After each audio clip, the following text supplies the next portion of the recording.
हमें पता है स्वर्ण भवन को बचाने की हमारी कोशिश में हमारे पूर्वज हमारा साथ जरूर देंगे।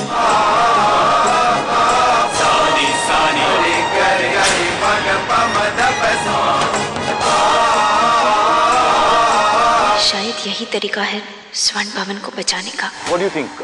कैसे हैंडल करना चाहिए ये केस? सर हम बोल रहे हैं तस्वीर। What the hell is this? तुम्हें पता है मैं एक इम्पोर्टेंट मीटिंग में हूँ। सर वो हमें आपको। जिंदगी में जब सारे हथियार फेल हो जाते हैं तब एक ही हथियार काम आता है, वो हथियार प्यार का। जिससे कोई आदमी अगर कत्ल भी कर दे तो वो कातिल नहीं कहलाता। मैंने इसी प्यार के हथियार से बहुत ही प्रेम से करण और वीर को अपनी बातों में फंसा लिया। अगर करण को पता चल गया दादी वाली बात झूठ है तो? दादी के लेटर नकली हैं, ये बात सिर्फ तुम जानती हो और मैं जानता हूं। और हम अपने दिल की बात किसी को क्यों बताएंगे? भैया, ये जानकर अच्छा लगा कि आप लोग आज भी अपने दिल की बात एक दूसरे से करते हैं। मुझे दादी का नंबर चाहिए था। करण, दादी मन की शांति के लिए हरिद्वार गई हैं। मुझे नहीं लगता कि उनको डिस्टर्ब करना ठीक होगा। लेकिन मुझे बात करनी, मेरा मन कर रहा है। हाँ, शिव शक्ति धर्मशाला जी, आपके यहाँ 14 नंबर कमरे में सरस्वती जी रह रही। हाँ, उनसे बात करवाइएगा। वो विपासना में गई है। दादी तो विपासना में चली गई? मतलब अभी 10 दिन तक उनसे कोई बात नहीं कर सकता।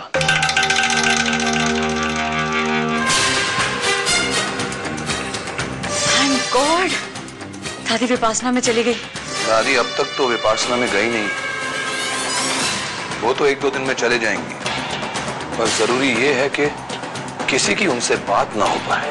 कभी हमारी माँ के हाथ सिर्फ अपने पति या अपने बच्चों के लिए खाना बनाते थे, और आज मजबूरी में इन्हीं हाथों को इतने सारे लोगों का खाना बनाना पड़ रहा है। इसके अलावा हमें और कुछ आता नहीं है बेटा। माँ, अगर औरत अपनी मर्जी से काम करे ना तो बात दूसरी है, लेकिन अगर उसे मजबूरी में काम करना पड़े तो कसूर घर के मर्दों का है। उनके ना कमा पाने के कारण ही औरत को घर से बाहर निकलना पड़ता है। ऐसा मत कहो प्रकाश, हमारे लिए तुम में और आभा में कोई फर्क नहीं है। अब सिर्फ ये फाइल है जो करण को स्वर्ण भवन के प्रोजेक्ट के बारे में बता सकती है। हमें ये फाइल करण को दिखानी ही होगी। करण कहाँ है? मैम वो स्टडी में है।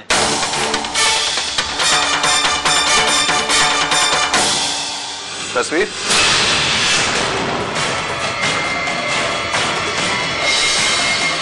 तुम यहाँ क्या कर रही हो? क्या है तुम्हारे हाथ में? ये फाइल तुम्हारे हाथ में कहां से है? वो ऑफिस में थी। तोड़ दो ऑफिस ना।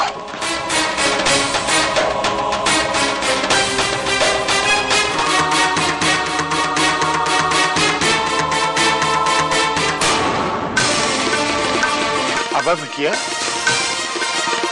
तुम यहाँ क्या कर रही हो? नमस्ते पंडित जी। नमस्ते। मैडम, आपकी चाय ऑफिस के टेबल में रखी है। तुमने यहाँ नौकरी कर ली? पंडित जी, पिताजी को नहीं पता हम यहाँ काम करते हैं, और हम आपसे प्रार्थना करते हैं आप पिताजी को इस बारे में कुछ मत बताइएगा। पर मुझे ये समझ में नहीं आया तुमने ऐसा किया क्यों? आप बस इतना समझिए, यहाँ काम करना हमारी मजबूरी है। प्रणाम पंडित जी। प्रणाम।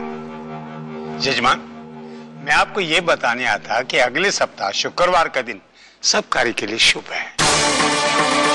धन्यवाद पंडित जी। अच्छा, अब मैं चलता हूँ। ठीक है पंडित जी, धन्यवाद।